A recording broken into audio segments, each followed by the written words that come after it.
বেশ কিছু সময় ধরে বাংলাদেশের জাতীয় সঙ্গীত নিয়ে একটা বিতর্ক শুরু হয়েছে। অনেকে দাবি করতেছে যে রবীন্দ্রনাথ ঠাকুরের রচিত আমার সোনার বাংলা এই গান স্বাধীন বাংলাদেশ বা পূর্ব বাংলার মানুষের জাতীয় সঙ্গীত হিসেবে সম্পূর্ণ বেমানান। এই দাবি শুনে বাঙ্গু প্রগতিশীলদের পিলা চমকায় গেছে। তারা গেল গেল সব গেল সব তুলছে। এক বাঙ্গু প্রগতিশীল সজিদা খাতুন তার পরলোক গমনের পর তার শেষকৃত্যে রবীন্দ্রসঙ্গীত দিয়ে সম্পন্ন করেছে।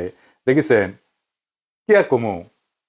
এমনকি বাঙ্গু প্রগতিশীল হিসেবে নিজেকে জাহির করা কচু খেতি এককালে মোটা আজিজ আর সন্ত্রাসী হারিসের ব্যবসায়িক পার্টনার দুই সিঙ্গালা ছাগল ডাবল ড্রপ আউট ওই পর্যন্ত ঘোষণা দিছে রবীন্দ্রসঙ্গীত আমার সোনার বাংলা বাংলাদেশের লক্ষ কোটি মানুষের হৃদয়ের গান এবং এটা নাকি আমাগো ন্যাশনাল ভ্যালুজ বহন করে। হ্যাঁ, হালাই ন্যাশনাল ভ্যালুজ বুঝে।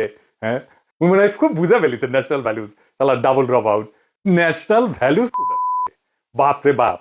হ্যাঁ, ডাবল ড্রপ আউটের ইতিহাস জ্ঞান এমনিতেই হাস্যকর ভাবে কম, অথচ এই ডাবল ড্রপ আউট কয়েকদিন আগে আল্লামা ইকবালের নামে ঢাকা বিশ্ববিদ্যালয়ের হল নামকরণের দাবিতে ক্ষুব্ধ হয়ে কইছিল মীর জাফরের নামে হল করা উচিত। আল্লামা ইকবাল উপমহাদেশের মুসলমানদের মধ্যে সর্বশ্রেষ্ঠ দার্শনিক, যাকে বিংশ শতাব্দীর অন্যতম গুরুত্বপূর্ণ মুসলিম দার্শনিক হিসেবে প্রাচ্য এবং পাশ্চাত্যে উভয় জায়গাতে বিবেচনা করা হয়। ইকবাল 1938 সালে মৃত্যুবরণ করেন, 1971 সালের বাংলাদেশের স্বাধীনতা সংগ্রামের 33 বছর আগে। এমনকি ভারত ভাগার আগেই উনি মারা গেছেন। অথচ ইনাকে নিয়ে একচু খেতে এবং বাঙ্গ প্রগতিশীলদের চুলকানির অভাব নেই। অথচ ঢাকা বিশ্ববিদ্যালয়ে ইকবালের নামে আগেও ছিল হল, যেটাকে ইসলামোফোবিক আওয়ামী বামেরা 71 সালের পর নাম পাল্টায় অন্য সব হলের সাথে ইকবাল হলের নাম পাল্টায় সার্জেন্ট জহুরুল হক হল করে। যে জহুরুল হক হল 60-এর দশকে আগরতলাতে পাকিস্তানের বিরুদ্ধে বিদ্রোহ এবং বিভিন্ন সেনানিবাসে বিডিআর বিদ্রোহের মতো গণহত্যা করার ষড়যন্ত্রে জড়িত ছিল ইন্ডিয়ার সাথে আর কি, ইন্ডিয়ার পরিকল্পনায়। আর একটা হইলো জিন্না হলের নাম পাল্টায় রাখা হয় সূর্য সেনের নামে। ইতিহাসে মীর জাফর কারা সেটা খুব স্পষ্ট। কচুখেতে এবং বাঙ্গু প্রগতিশীলদের ইতিহাস নিয়ে জ্ঞান বুদ্ধি অত্যন্ত সীমিত। পলাশির যুদ্ধের পর মীর জাফর এবং তার ছেলে নাজমুদ্দৌলা সাইফুদ্দৌলা এবং মুবারকুদ্দৌলা 50 বছর মুর্শিদাবাদে ইংরেজদের প্রোটেকশন থেকে শান শওকতের সাথে নবাবী জীবনযাপন করতো, যেমনটা করতো মুজিব, হাসিনা। ধানমন্ডি এবং গণভবনে থেকে ভারতের প্রোটেকশনের ছত্রছায়। তখন নবাবের বিরুদ্ধে কেউ কিছু বললেই গর্দান যাইতো। পলাশির যুদ্ধের লেগেছি যুদ্ধের সাথে সাথেই নির্ধারিত হয় নাই, ইতিহাসে সেটা অনেক পরে নির্ধারণ করছে। আওয়ামী বাং প্রগতিশীল হচ্ছে ইতিহাসের আসল মীর জাফর, রায় দুর্লভ, ইয়ার লতিফ, জগৎ শেঠ। মীর জাফর পলাশির যুদ্ধের পর নিজের গদিতে বসার জন্য লর্ড ক্লাইভের সাথে দেখা করতে যায়, নিজের সাঙ্গ পাঙ্গদের নিয়ে। সোহরাওয়ার্দীর বডিগার্ডও একই কাম করেছিল। সোহরাওয়ার্দীর বডিগার্ড আবার নিজের অফিসে ইন্দিরা গান্ধীর ছবি ডেস্কে রাখতো। মীর জাফর মনে হয় ক্লাইভের ছবি এভাবে নিজের দরবারে রাখতো না। এইভাবে ঢাকা বিশ্ববিদ্যালয় এবং সারা দেশে এই সমস্ত হিন্দুত্ববাদী এবং ভারতীয় চরদের নামে হলের নামকরণ করা হইল। এই সমস্ত স্থাপনার নাম পাল্টাইতে হবে। ছাত্র জনতা এবং ক্ষুদ্র ভাতা ভগিনীরা নিজেরাই এটা করবে। এইবার আসি জাতীয় সঙ্গীতে আমার সোনার বাংলা গান নিয়ে। আমার সোনার বাংলা গানের ইতিহাস কি, এই গানের মানে কি, কবে কোথায় কোন প্রসঙ্গে এই গান কম্পোজ করা হয়েছিল, এটা জানতে হইলে আমাদের বঙ্গভঙ্গের ইতিহাস জানতে হবে। বঙ্গভঙ্গ কি? 1899 সালে লর্ড কার্জন ব্রিটিশ ভারতে ভাইসরয় হিসেবে আসেন। তখন ব্রিটিশ ভারতের প্রদেশগুলো ছিল Bengal presidency, Madras presidency, Bombay presidency, Yukta Pradesh, Madhya Pradesh, Punjab. Bengal প্রেসিডেন্সির এবং সমগ্র ব্রিটিশ ইন্ডিয়ার রাজধানী ছিল সাহেবদের তৈরি করা শহর কলকাতায়, কল্লোলিনী তিলোত্তমা কলকাতা। বেঙ্গল প্রেসিডেন্সি আকারে অনেক বড় থাকায় সেটা একজন লাট সাহেবের পক্ষে শাসন করা দুরূহ ব্যাপার ছিল। 1900 সালের বেঙ্গল প্রেসিডেন্সি আকারে এত বড় ছিল, এর মধ্যে বর্তমান বাংলাদেশ, আসাম, পশ্চিমবঙ্গ, বিহার, উড়িষ্যা, ছত্তিশগড়, ঝাড়খণ্ড অন্তর্ভুক্ত ছিল। তার উপরে ছিল সেই যুগে দুর্গম যাতায়াত ব্যবস্থা। এর ফলে 1903 সালে ব্রিটিশ ভারত সরকারের সেক্রেটারি রিজলি সাহেব ভাইসরয় লর্ড কার্জনকে একটা চিঠি দেন। এতে প্রস্তাব করা হয় বেঙ্গল প্রেসিডেন্সিকে দুই ভাগে ভাগ করা, পূর্ব দিকের অংশকে পূর্ববঙ্গ এবং আসাম নামে নতুন একটা প্রদেশ তৈরি করতেন। নতুন প্রদেশের রাজধানী হবে ঢাকা শহর।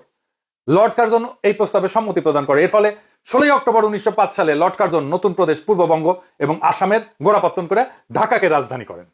এইভাবে মুঘল যুগে শায়েস্তা খান এবং শাহজাদা আজিম উস-শানের পর 200 বছর অতিবাহিত হয়ে ঢাকা আবার রাজধানী হিসেবে আত্মপ্রকাশ করে।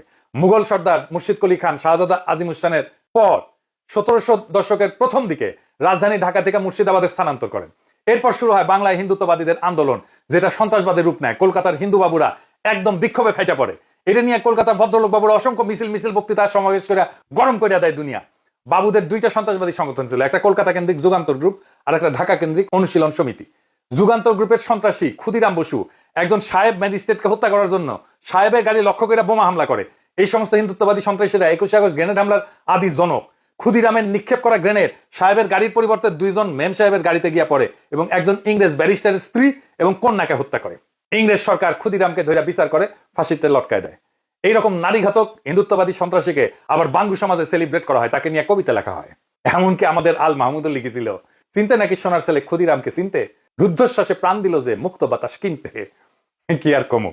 আর এক বাঙ্গ প্রগতিশীল আব্দুল নূর তুষার ইতিহাস জ্ঞান দিতেছে জাতিরে। দেখেন কি লিখেছে, সে কইতেছে আমাদের দেশে কার্জন হল আছে কিন্তু ক্ষুদিরামের নামে একটা চালাঘর নাই।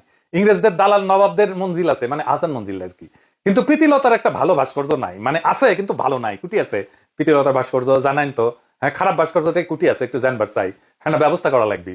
আরো লিখেছে সূর্য সেন প্রীতিলতার ক্ষুদিরামেরা আমাদের বীর শ্রেষ্ঠদের পূর্বপুরুষ, জমিদারদের ল্যাঠাল যারা, জমিদারি চলে যাবে জন্য যারা ইংরেজদের শাসাইবে তাই অস্ত্র হাতে তুলে নিছিল, তারা নাকি আমাদের বীর শ্রেষ্ঠদের পূর্বপুরুষ। আমি যাই কই, এই প্রীতিলতা সূর্য সেন আর ক্ষুদিরাম নিয়ে বাঙ্গ প্রগতিশীলদের চুলকানিটা একটু বিস্তারিত বোঝা দরকার। ব্রিটিশদের বিরুদ্ধে হিন্দু স্বার্থের জমিদার হিন্দু স্বার্থের আন্দোলন শুরু করছিল বঙ্গভঙ্গ রদ বাতিল করার দাবিতে কয়েকটা সশস্ত্র গ্রুপ করে। এই সময় ব্রিটিশদের বিরুদ্ধে অনুশীলন যুগান্তর এই ধরনের সশস্ত্র দলগুলির তৎপরতা বাড়তে শুরু করছিল, যারা কালী ভক্ত হিসেবে দেবী মা কালীর পূজা করিয়া সশস্ত্র সংগ্রামে ঝাঁপায় পড়তো। সশস্ত্র গ্রুপগুলো যে সশস্ত্র আন্দোলন ঝাঁপায় পড়ছিল, এটাকে তারা কলকাতার জমিদারদের স্বার্থে লেখা ইতিহাসে স্বদেশী আন্দোলন হিসেবে গাল ভরা নাম দিছিল। আর এই সময়টাকে একটা ফাঁপা বিপ্লবী বানায় অগ্নি যুগ নামে ডাকা শুরু করছিল। কিন্তু আমাদের খেয়াল করতে হবে, ব্রিটিশ বিরোধী আন্দোলন মানে সেটা অ্যান্টি কলোনি মুভমেন্ট না। আমাদের পূর্ববঙ্গের স্বার্থের প্রশ্নে বিচার করলে অনুশীলন যুগান্তর ধরনের সশস্ত্র গ্রুপগুলোর জন্মই হয়েছিল কায়েমি জমিদার হিন্দু স্বার্থে। মুসলমান প্রজা বাঙালির উপরে যারা ছিল খড়গহস্ত, অবশ্যই প্রজাদের স্বার্থের পক্ষে তারা ছিল না। 1905 সালে বঙ্গভঙ্গ এবং ইতিহাসের দিকে তাকান, রবীন্দ্রনাথ সহ বিশিষ্ট হিন্দুদের নেতৃত্বে যে বঙ্গভঙ্গ রদের আন্দোলন হয়েছিল, এই আন্দোলন ছিল আমাদের পূর্ববঙ্গের মানুষের স্বার্থ বিরোধী। জমিদার বাঙালির সাথে ঘা মারছিল এই বঙ্গভঙ্গ, কারণ নতুন প্রশাসনিক ব্যবস্থার কারণে কলকাতার প্যারালাল ঢাকা একটা নতুন রাজধানী হয়ে উঠতেছিল। ফলে পূর্ববঙ্গ থেকে কলকাতা শহরে কৃষির উদ্বৃত্ত সাপ্লাই লাইন অনিশ্চিত হয়ে পড়তেছিল। পূর্ববঙ্গের কৃষির উদ্বৃত্ত দিয়ে তৈরি হয়েছিল কল্লোলিনী তিলোত্তমা কলকাতা। আর এই ঘটনার পটভূমিতে কথিত ফাঁকা আলাপের স্বদেশী আন্দোলনের সূত্রপাত। তাহলে হিসাব করেন যে বঙ্গভঙ্গ ব্রিটিশেরা চালু করছিল পিছিয়ে থাকা পূর্ববঙ্গ আসামের মুসলমানদের স্বার্থের পক্ষে, যেখানে রাজধানী হিসেবে ঢাকা শহর গুরুত্বপূর্ণ হওয়ার সুযোগ তৈরি হইতেছিল। এখানে আপনি কার পক্ষে যাবেন? যে জমিদার বাবুরাই বঙ্গভঙ্গ বাতিল করলেন তাদের পক্ষে? যে অনুশীলন যুগান্তর ধরনের সশস্ত্র গ্রুপগুলো ছিল জমিদার শ্রেণীর স্বার্থে, আপনি কি তাদের হিরো বানায় বন্দনা করবেন? আপনার চাষাভূষা পূর্বপুরুষদের সাথে গাদ্দারি করতেছেন? প্রীতিলতা, ক্ষুদিরাম কিংবা সূর্য সেনেরা ছিল সরাসরি জমিদার হিন্দুর স্বার্থের লোক, এবং তাদের আন্দোলন কলকাতার শাসকদের আন্দোলন। স্বদেশী আন্দোলন এবং অগ্নিযুগ ছিল জমিদারদের সশস্ত্রতা। একে হিন্দু মুসলমান নির্বিশেষে সকল প্রজাকে আপন মনে করবে। বিশেষ করে পূর্ববঙ্গের মুসলমান প্রজা যারা আজকের বাংলাদেশের মানুষ, তাদের লড়াকু পূর্বপুরুষ হাজী শরীয়তুল্লাহ বা তিতুমিরেরা। আমাদের উত্তরসূরি হিসেবে আমরা কেন প্রীতিলতা, ক্ষুদিরাম কিংবা সূর্য সেনদের আমাদের হিরো বলে মনে করব, যেখানে এরা সরাসরি জমিদার স্বার্থের লোক? জমিদার তাদের অর্থদাতা ছিল, টাকা দিত, চান্দা দিত জমিদারেরা। এবং এই আন্দোলনটাই স্বদেশী আন্দোলন। অগ্নিযুগ এটা ছিল জমিদারদের আন্দোলন, তাদের জমিদারি রক্ষার আন্দোলন, তাদের শোষণ রক্ষার আন্দোলন। হাসিনার হইয়া ছাত্রলীগ, যুবলীগ যেমন নাম ছিল বর্ষা বিপ্লবের সময় 24-এর, ঠিক একই কাজ করছিল সূর্য সেন, প্রীতিলতা, ক্ষুদিরামেরা। ওরা ছিল জমিদারের ল্যাঠাল, যেরকম ছাত্রলীগ ছিল আওয়ামী লীগের হাসিনার ল্যাঠাল।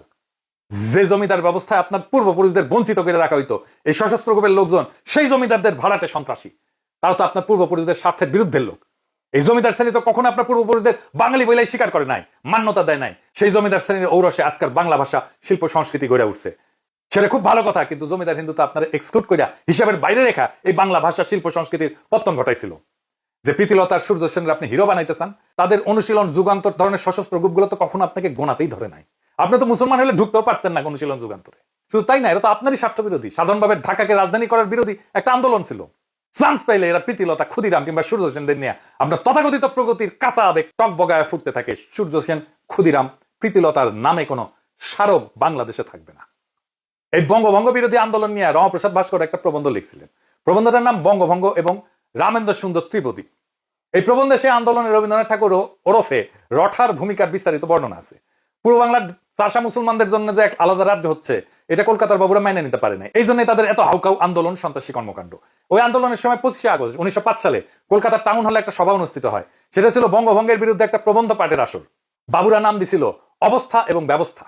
ওই আসরে রবীন্দ্রনাথ তার সদ্য রচিত আমার সোনার বাংলা গানটা প্রথম পরিবেশন করে। বাবুরা রঠাকে বঙ্গভঙ্গ আন্দোলনের চারণ কবি হিসেবে নিযুক্ত করে। রঠা উত্তেজিত মাসখানেকের মধ্যে 20 থেকে 25টা উত্তেজনাকর গান রচনা করে ফেলে। এরপর 27শে সেপ্টেম্বর রঠার সভাপতিত্বে 1804 অক্রুর দত্ত লেনে একটা সভা অনুষ্ঠিত হয়। সেখানে রঠা সর্বপ্রথম রাখি বন্ধন প্রথা চালু করার প্রস্তাব দেন এবং এই উপলক্ষে রাখি সঙ্গীত বাংলার মাটি বাংলার জল এই গানটা রচনা করেন। বাংলার মাটি বাংলার জল, বাংলার বায়ু বাংলার ফল, পূর্ণ হোক পূর্ণ হোক পূর্ণ হোক হে ভগবান। 50,000 কণ্ঠে উচ্চারিত বন্দে মাতরম ধ্বনির মধ্যে সুরেন্দ্রনাথ বন্দ্যোপাধ্যায় সভাপতির অভিভাষণ পাঠ করেন, বাংলায় সেটা রবীন্দ্রনাথ পাঠ করেন। রবীন্দ্রনাথ তাদের মধ্যে ছিলেন এবং তার নতুন গান ওদের বাঁধন যতই শক্ত হবে ততই বাঁধন টুটবে গাইতে থাকেন। এরপর রবীন্দ্রনাথ তার একটা গান ধরেন, তা হইল বিধির বাঁধন কাটবে তুমি এমন শক্তিমান। এরপর 1905 সালের আশ্বিন মাসে, মানে সেপ্টেম্বর অক্টোবর সংখ্যায়, রবীন্দ্রনাথ কর্তৃক সম্পাদিত বঙ্গদর্শন পত্রিকায় রঠা প্রথম আমার সোনার বাংলা গানটা পাবলিশ করেন, প্রকাশ করেন। এই বঙ্গদর্শন পত্রিকার একটা বিশাল ইতিহাস আছে। কি সেই ইতিহাস? এই পত্রিকা 1872 সালে প্রথম সম্পাদনা করে বের করে বাংলা সাহিত্যের সবচেয়ে কুখ্যাত ইসলামোফোব আর হিন্দুত্ববাদীদের গডফাদার বঙ্কিমচন্দ্র চট্টোপাধ্যায়। বঙ্কিম তার উপন্যাসগুলো এই পত্রিকায় সিরিয়াল আকারে পাবলিশ করত। এইখানে 1882 সালে ধারাবাহিকভাবে প্রকাশিত হয় বঙ্কিমের উপন্যাস আনন্দমঠ। এই আনন্দমঠে বঙ্কিম হিন্দুত্ববাদীদের জাতীয় সঙ্গীত বন্দে মাতরম প্রথম কম্পোজ করে প্রকাশ করেন। পুরা উপন্যাসের বিষয়বস্তু হচ্ছে মুসলিমদের খেদানো। পুরা পত্রিকাটা ছিল ইসলামোফোবিয়ার একটা পাত্র। এইখানে 1884 সালে বঙ্কিম আরেকটা প্রবন্ধ প্রকাশ করে বাংলার কলঙ্ক নামে। মুসলমানদের গালিগালাজ করাইছিল সেই প্রবন্ধের মূল থিম। এরকম বহু লেখা প্রকাশিত হয় এই পত্রিকাতে। পুরা কলকাতার ভদ্রলোক সমাজে এই পত্রিকা গোগ্রাসে গিলত। তাদের ওয়ার্ল্ড ভিউ প্রচার করছে এইটা। রঠা ছোটবেলাতে গোগ্রাসে সমস্ত গল্প গিলত। রঠার নিজের মুখেই শোনেন তার আত্মজীবনীতে কি লিখেছে। অবশেষে বঙ্কিমের বঙ্গদর্শন আসিয়া বাঙালির হৃদয় একেবারে লুট করিয়া লইল। একে তো তাহার জন্য মাসান্তের প্রতীক্ষা করিয়া থাকিতাম, তাহার পরে বড় দলে পড়ার শেষের অপেক্ষা করা আরো বেশি দুঃসহ হইত। এইরকম একটা কুখ্যাত ইসলামোফোব বাংলার মুসলমানকে গালিগালাজ করা পত্রিকাকেই রঠা বাইসা নিলেন আমার সোনার বাংলা গান পাবলিশ করার জন্য, প্রকাশ করার জন্য। আর রঠা এই বঙ্গদর্শন পইরা বড় হইছে, তাহলে ওর ভিতরে কি আছে সেটা বুঝে দেখেন। এই হচ্ছে কচুক্ষেতির স্বল্প জ্ঞানের ন্যাশনাল ভ্যালুজ, এইটার ইতিহাস। এই গানকে যে এখনো জয় বাংলা করা হয় নাই, সেটা তো বাঙ্গু প্রগতিশীলদের 7 জন্মের ভাগ্য। কিন্তু এই ভাগ্য বেশি দিন টিকবে না। হাসিনা যেমনে জয় বাংলা হয়েছে, আওয়ামী লীগ যেমনে জয় বাংলা হয়েছে, 32 নম্বর যেমনে জয় বাংলা হয়েছে, এই গানও জয় বাংলা হবে। এরপর বঙ্গভঙ্গ রদ করার এরকম অপচেষ্টাকে প্রতিহত করার জন্য 1906 সালের ডিসেম্বর মাসে ঢাকায় নওয়াব সলিমুল্লাহ তার বাড়ি আহসান মঞ্জিলে সমগ্র ভারতবর্ষের মুসলমান নেতাদের আমন্ত্রণ জানান। উপলক্ষ ছিল অল ইন্ডিয়া মোহামেডান এডুকেশনাল কনফারেন্সের মিটিং। স্যার সৈয়দ আহমেদ খান এই এডুকেশনাল সংস্থা প্রতিষ্ঠা করছিলেন। সেই মিটিং এ আহসান মঞ্জিলে সারা ভারতবর্ষ থেকে 3000 মুসলমান ডেলিগেট যোগদান করেন। মিটিং এ সভাপতিত্ব করেন উত্তরপ্রদেশের মিরাটের নবাব ভিকারুল মুলক। আজকের শাহবাগ তখন নওয়াব সলিমুল্লাহর বাগান ছিল। এইখানে নওয়াবের একটা বাগান গাড়ি ছিল এই শাহবাগে। সেই শাহবাগের বাগান বাড়িতে অনুষ্ঠিত হয় ঐতিহাসিক মিটিং। শাহবাগ থেকে এই ঘটনার শুভ সূচনা, যেখানে নওয়াব সলিমুল্লাহ ভারতবর্ষের মুসলমানদেরকে নিজেদের স্বার্থ রক্ষার জন্য একটা রাজনৈতিক দল গঠন করার প্রপোজাল দেন, যেটা সর্বসম্মতিক্রমে গৃহীত হয়। এইভাবেই জন্ম হয় মুসলিম লীগের। স্যার সৈয়দ আহমেদ খানের ঘনিষ্ঠ বন্ধু নওয়াব মুলককে করা হয় মুসলিম লীগের সেক্রেটারি এবং সংবিধানের মূল লেখক। লীগের প্রথম অনারারি প্রেসিডেন্ট করা হয় ইমাম আগা খানকে। কলকাতার বাবুদের আন্দোলন আর তাদের সন্ত্রাসীদের সন্ত্রাসে অবশেষে ইংরেজ সরকার হার মানে। 1911 সালের ডিসেম্বর মাসে রাজা পঞ্চম জর্জ ভারতের দরবারে আসেন। তখন ইংরেজ সরকার সিদ্ধান্ত নেয় তারা এই বঙ্গভঙ্গকে রদ করবেন। রাজা দরবারে এই প্রক্লেমেশন জারি করেন। রঠাই আনন্দে রচনা করে ফেলেন, জনগণ মন অধিনায়ক জয় হে ভারত ভাগ্য বিধাতা। শুনেন, এই জনগণ মন আজ ভারতের জাতীয় সঙ্গীত। জনগণ মন অধিনায়ক জয় হে ভারত ভাগ্য বিধাতা। পাঞ্জাব সিন্ধু গুজরাট ও মারাঠা দ্রাবিড় উৎকল বন্ধ, বিন্ধ্য হিমাচল যমুনা গঙ্গা উচ্ছল জলদি তরঙ্গ। তব শুভ নাম জাগে, তব শুভ আশিস মাগে, গাহে তব জয় ও গাথা। এই গান গাওয়া হয়েছিল ঢাকা বিশ্ববিদ্যালয়ে।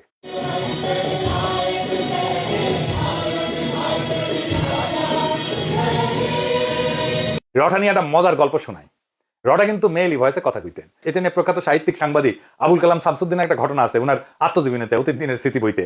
আবুল কালাম শামসুদ্দিন তার বন্ধু কাজী নজরুল ইসলামের সাথে সত্যেন্দ্রনাথ দত্তের মৃত্যুতে আয়োজিত একটা স্মরণ সভায় গেছিলেন। সেখানকার অভিজ্ঞতা শুনেন। যথাসময়ে সভা মঞ্চে আপন আসন থেকে রবীন্দ্রনাথ উঠে দাঁড়ালেন। হঠাৎ নারী কণ্ঠ শুনে চমকিত হলাম। কোথা থেকে নারী কণ্ঠের কবিতা আবৃত্তি ভেসে আসছে বুঝতে না পেরে চারিদিকে চাইতে লাগলাম। মনে হলো সভা মঞ্চ থেকে স্বর ভেসে আসছে। নজরুলকে জিজ্ঞাসা করলাম, কবিতা আবৃত্তি করছেন কে? নজরুল হেসে বললেন, রবীন্দ্রনাথের মুখের দিকে চেয়ে দেখুন তো। চেয়ে দেখলাম, তাই তো, মুখ নড়ছে, কিন্তু এ নারী কণ্ঠ কেন? নজরুল বললেন, তার কণ্ঠস্বরই এরূপ। আমি বিস্মিত হলাম। এমন নারী কণ্ঠের স্বর যে কোনো পুরুষের থাকতে পারে এ ধারণা আমার ছিল না। রঠার অখণ্ড সোনার বাংলা ছিল অখণ্ড ভারত মাতার একটা অংশ। এই গান কিভাবে কোন যুক্তিতে স্বাধীন বাংলাদেশের জাতীয় সঙ্গীত হয়? যারা এই গানকে বাংলাদেশের জাতীয় সঙ্গীত হিসেবে গৃহীত করাইছে তাদের মধ্যে মুখ্য চরিত্র হচ্ছে কুখ্যাত ভারতের দালাল রয় রেজেন্ট চিত্তরঞ্জন সুতারের সহচর সিরাজুল আলম খান, যাদের উদ্দেশ্যই ছিল পূর্ব বাংলাকে ভারতের সাথে যোগ করানো। ঠিক এই উদ্দেশ্যেই তারা এই গানকে বাংলাদেশের জাতীয় সঙ্গীত বানাইছে। সিরাজুল আলমের সহচর জাসদের মহিউদ্দিন তার বইতে কি লিখেছে দেখেন। সিরাজুল আলম খান তখন কলকাতার ভবানীপুরে রাজেন্দ্র প্রাসাদ রোডের চিত্তরঞ্জন সুতারের বাড়িতে ঘুমায়। হ্যাঁ, ওর বাড়িতেই থাকতো। চিত্তরঞ্জন সুতারের কার্যকলাপ আমি আগের এপিসোডে আলোচনা করছি। সুতার বাংলাদেশেও রয়ের ফান্ডিং নিয়ে সশস্ত্র বঙ্গভূমি আন্দোলন করছিল। এই সুতার 71 সালে ইন্দিরা গান্ধীকে বারবার বলছিল ভারত মাতা যেন বাংলাদেশকে সম্পূর্ণভাবে নিজের সাথে যুক্ত করিয়া পশ্চিম বাংলার সাথে যোগ করিয়া রবীন্দ্রনাথের অখণ্ড সোনার বাংলা প্রতিষ্ঠা করে। জাতীয় সঙ্গীতের সিদ্ধান্ত সিরাজুল আলম খান কিভাবে নেয় সেটা এখন শুনেন। 2 মার্চ বিকালে সিরাজুল আলম খান ইকবাল হলের ক্যান্টিনে ছাত্রলীগের একদল নেতা কর্মীকে নিয়ে বসলেন। কিছু কিছু বিষয়ে দ্রুত সিদ্ধান্ত নেওয়ার দরকার ছিল। তিনি কিছু একটা বলছেন আর কেউ একজন নোট নিচ্ছেন। তিনি বললেন জাতীয় পতাকা কেমন হবে, কয়েকজন বলল আজ বটতলায় যেটা তোলা হয়েছে সেটাই হোক। জাতীয় সঙ্গীতের প্রসঙ্গ উঠতেই দ্বিজেন্দ্রলাল রায়ের ধনধান্যে পুষ্পভরা গানটির প্রস্তাব এলো। কিন্তু এর দুটো সমস্যা ছিল। প্রথমত, গানটার কোথাও বাংলা বা বাংলাদেশ শব্দটি নেই। দ্বিতীয়ত, গানটার কোনো রেকর্ড পাওয়া যায় না। শেষমেশ প্রস্তাব করা হলো রবীন্দ্রনাথের আমার সোনার বাংলা, আমি তোমায় ভালোবাসি গানটিকে জাতীয় সঙ্গীত করা হোক। সিরাজুল আলম খান মাথা নাড়লেন, একজন সঙ্গে সঙ্গে নোট নিল। এরপর এলো জাতির পিতা প্রসঙ্গ। রঠা কখনোই বাঙালি জাতীয়তাবাদী ছিল না। কলকাতার কোনো হিন্দুই বাঙালি জাতীয়তাবাদী হয় না। পশ্চিম বাংলার সকল হিন্দু বুদ্ধিজীবী এলিট সবাই সর্বভারতীয় প্যান ইন্ডিয়ান অখণ্ড হিন্দু ভারতে বিশ্বাস করত এবং করে এবং করবে। এরা সর্বদা আগাগোড়া অখণ্ড ভারত মাতার পূজারী। আগামী এপিসোডে আমি এটা নিয়ে বিস্তারিত আলোচনা করব। কাজেই মুসলমানদের স্বার্থবিরোধী সন্ত্রাসী বঙ্গভঙ্গ রদ আন্দোলনের চারণ কবি রবীন্দ্রনাথের রচনা করা আমার সোনার বাংলা গান কিভাবে বাংলাদেশের জাতীয় সঙ্গীত হয়, এই প্রশ্নটা আমাদের তুলতেই হবে। এই গান তো কারোই গাওয়া উচিত না। অতি দ্রুত গণভোট আয়োজন করে এই জাতীয় সঙ্গীতের ব্যাপারে সিদ্ধান্ত নিতে হবে।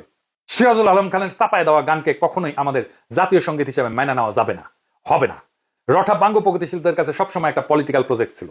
বাঙালি জাতীয়তাবাদের নামে পূর্ব বাংলার মুসলমানদেরকে যে কিরকম ভণ্ডামি গিলাইছে আওয়ামী বামেরা, সেটা আগামীতে ফাঁস করা হবে।